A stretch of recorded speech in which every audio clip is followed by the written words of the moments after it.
Well, I agree with Dave on the lasting impact. I think that's probably maybe one of the most important, decisions tonight is because of the lasting impact.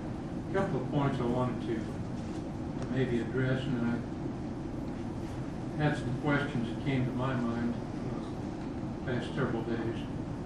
First, several people talked about tax base this evening and what they pay and so forth.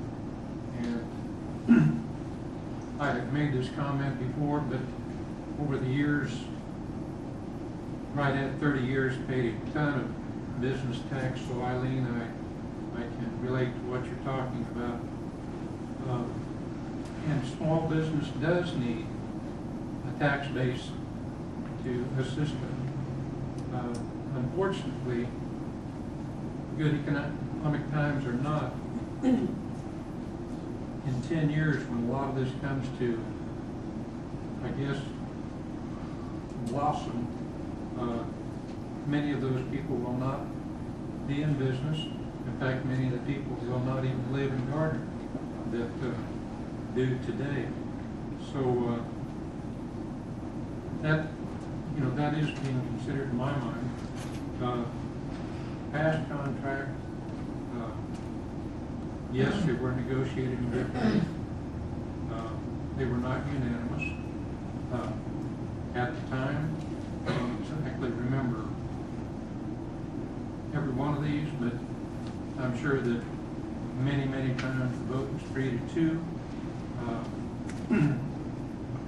So it was not a unanimous decision that they were the best contract we could get, at least not by the entire council. And I think we need to keep in mind tonight that we're primarily discussing the contract. It's the decision we need to make. There may be some ramifications of that, but from that's primarily what we're deciding. Is it good or not a good contract? A couple of things that came to mind is, first of all, many of the projects that were included in these contracts, the overpasses on Waverly,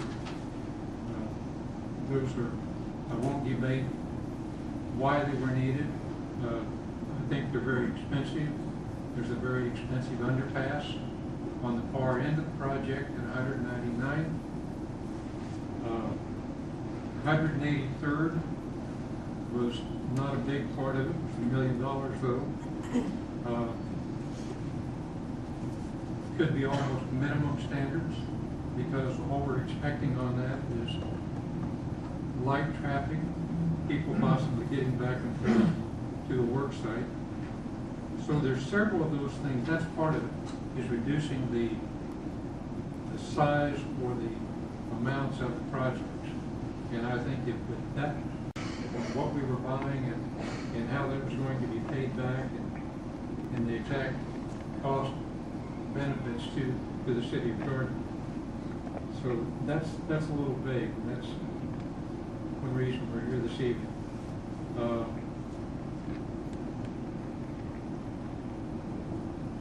And I think the tax dollars, $156,000, that was on the study we looked at the work session, that never really was clarified who that's paid to, how it's distributed back. In other words, Gardner may not receive $5,000 to $10,000 out of that tax.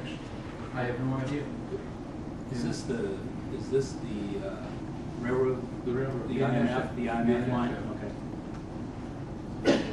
That is, for some reason, they come up with estimated numbers, and nobody really has a clear-cut answer. And we still don't have any clear-cut answer if BNSF is required to pay the normal excise tax, if they're excused from that. That's an unanswered question. And I still question very seriously the validity of maintaining the interior roads. They're going to be expensive because they're going to get a lot of wear and tear. And the numbers, the clear-cut numbers, we could maintain those, not only snow removal, but just wear and tear over the long period, because we're looking at maybe a 20-year project and looking at what it would cost to replace those. And as we realize, many of those would not be used primarily by the 18,000 people in Gardner.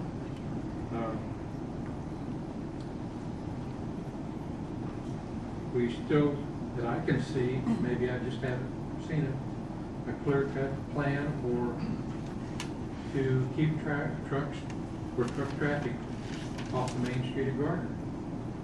When we talk about it, could be portable scales, could be additional police officers, could be the way the roads are configured, but that's been a basic concern from the very beginning of this project. And it's still, still kind of work around the edges. Nobody really wants to address how we'll handle this, because there will be traffic.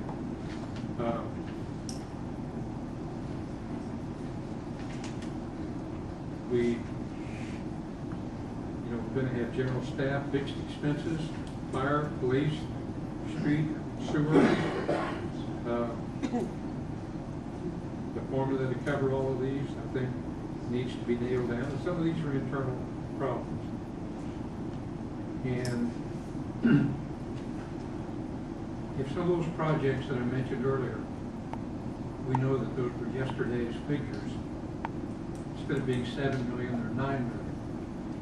Okay, how do we adjust, or how do we handle that additional overrun when they're built?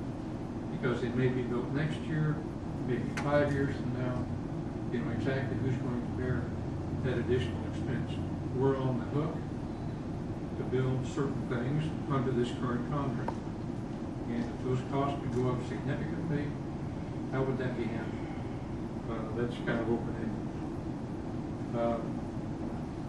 We hear about environmental studies. It was my understanding that a full-blown environmental study was actually done.